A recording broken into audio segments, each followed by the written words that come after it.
미국 전문가 채널 시청자 여러분 안녕하세요. 2020년 3월 CARES Act라는 이름으로 개인당 재난지원금 1,200불을 포함해서 사업체에도 여러가지 경제적 지원을 하기 위한 경기부양책의 일환으로 연방정부에서 시행한 법안들을 들어보았고 많이들 지원을 받으셨을 것이라고 봅니다. 그중 정말 많은 분들이 지원을 하고 있는 EIDL, 즉 재난지원융자, PPP라고 하는 종업원 급여 보호 프로그램, 그리고 Employee Retention Credit이라고 하는 국세청 세금 환급 정책입니다. 혜택을 혹시 못 받으신 분들도 있으시겠지만 이러한 내용이 때로는 너무 어렵거나 혹은 절차가 복잡하여 하지 못하신 분들도 있을 것 같아 간략히 소개를 드리며 이번에 다시 2020년 12월 말에 통과된 추가 경기 부양책으로 인한 추가 예산 편성으로 관련 3가지 법안이 변경 혹은 혜택이 확대되면서 또 어떠한 내용들을 여러분들께서 알고 계셔야 하는지를 오늘 최대한 쉽게 설명드리는 시간을 갖도록 하겠습니다. 그럼 지금 바로 시작하겠습니다.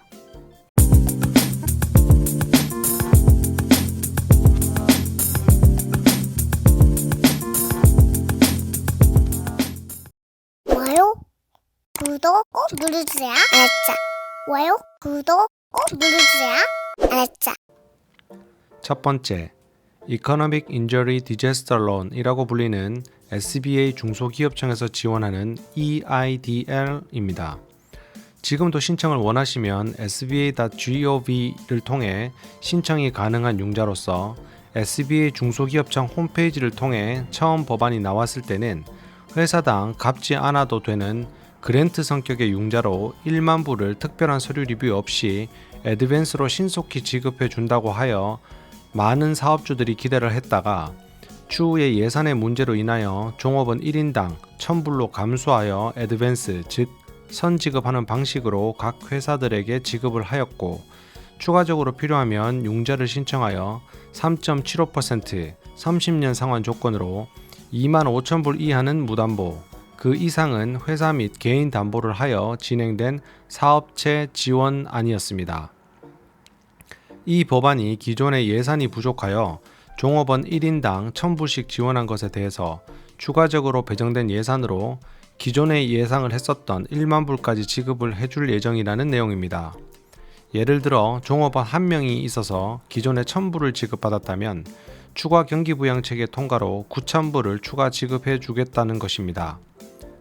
이것은 기존 안대로 총 1만 불을 지급해 준다는 내용이며 그러나 모두가 대상자는 아니고 지급 대상자는 3가지 조건을 만족해야 하는데 첫 번째, 저소득 지역 사업체이며 두 번째, 종업원이 300인 이하여야 하고 세 번째, 2020년 3월 2일부터 8주 동안 월 매출 30% 이상 감소하는 등의 3가지 지급 기준을 충족해야 합니다.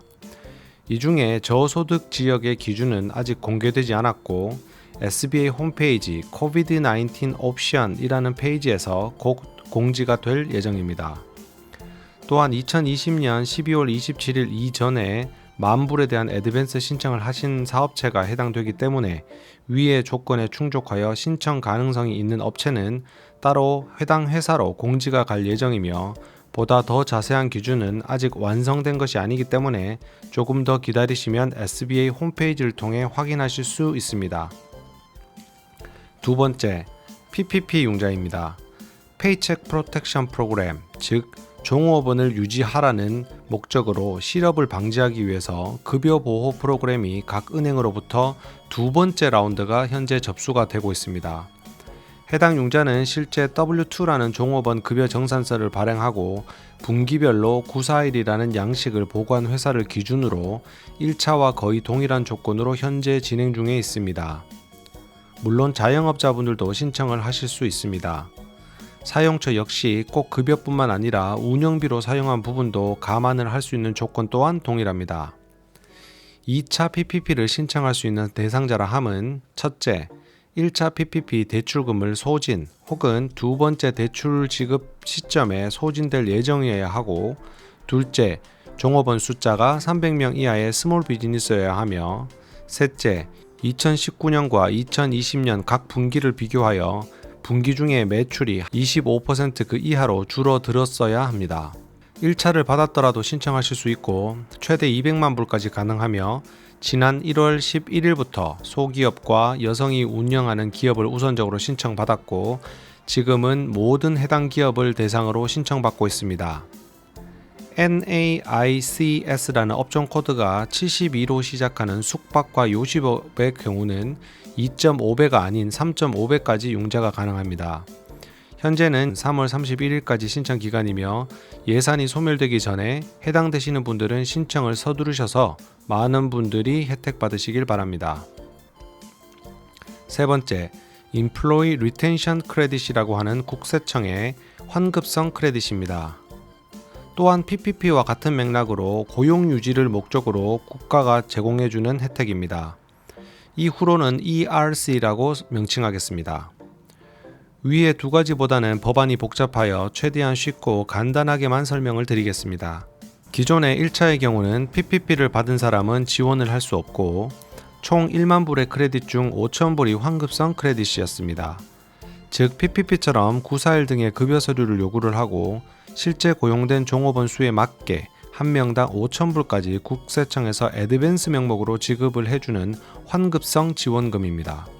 대신 1차 지원한 지원금 규정에서는 PPP와 중복해서 신청할 수 없었기 때문에 두 지원책을 비교해보고 회사가 유리한 방안으로 신청을 하시면 되었고 하셨을 것입니다. 이번에 추가 경기 부양책은 이것을 2,000불 더 높여 한 명당 7,000불까지 지급이 가능하도록 액수가 상향 조정되었으며 PPP와 중복하여 신청을 할 수 있다는 점이 가장 많은 변화입니다. 2020년 12월 27일 추가 경기 부양책에 포함되어 통과되었으나 구체적인 세부 사항은 아직 국세청 홈페이지에 올라와 있지 않습니다. 곧 업로드가 될 것으로 보이며 가장 큰 변화는 PPP를 받았더라도 신청을 할 수 있다는 점입니다. 또한 과거 1차 때 PPP를 받아서 신청 대상자가 아닌 경우에도 크레딧을 소급하여 적용할 수 있다는 점입니다. 대신 1차도 2차도 PPP를 받아 탕감받은 액수는 다시 환급 크레딧으로 신청을 하여 이중 혜택을 받을 수는 없습니다. 쉽게 말해 PPP를 2만 불 탕감받은 회사가 크레딧을 다시 2만 불을 받을 수는 없다는 말입니다. 따라서 PPP를 받아 모두 탕감을 받을 수 있는 조건이라면 둘 중 유리한 것을 신청하시면 되겠습니다. PPP를 받았음에도 탕감 액수를 제외하고 그래도 환급 크레딧이 발생을 한다면 이 또한 ERC를 신청하시면 되겠습니다. 오늘 소개해드린 이 세 가지 중소기업 지원책들은 1차에서 한번 했었던 것이라 많은 분들이 알고 계시거나 혜택을 받으셨거나 하는 것들일 것입니다. 그럼에도 불구하고 이번에 다시 작년 말 추가 경기 부양책에 따른 변경 사항들을 알려드리고 혹 해당 사항이 있으시면 신청하셔서 어려운 시기에 혜택 받으시고 또한 주변에 어려움이 있는 분들에게 정보를 공유해 주시길 바랍니다. 요약 한 번 더 해드리자면 ERC에 대해서는 irs.gov 국세청 홈페이지에서 지속적으로 업데이트를 확인해 주시고 PPP는 주거래 은행인 해당 은행과 지원을 같이 하기 때문에 해당 은행의 담당자분들에게 추가 문의를 하시면 되겠으며 SBA 같은 경우는 sba.gov 홈페이지를 통해서 관련 정보 내용을 보다 더 세밀하게 확인하실 수 있습니다. 최근 미국에서는 백신 접종이 시작되었으나 아직 최초 계획보다는 느리게 접종이 되고 있고 2차 추가 경기 부양책 이외에도 다시 한번 대규모 경기 부양책을 진행 중이라는 내용이 언론 보도를 통해 나오고 있습니다. 그러나 1,400불 추가 지급 등에 대한 세 번째 경기 부양책과 관련이 되어서는 아직 반대 기류도 많이 있고 법안 자체가 확실히 통과된 것이 아니기 때문에 우선 진행된 내용과 이미 통과되어 진행 중인 것들을 어려운 법 용어를 제외하고 간추려 보았습니다. 오늘도 시청자 여러분들에게 도움이 되는 정보였길 바라며 다들 항상 건강하시고 즐거운 하루 되시길 바랍니다. 감사합니다.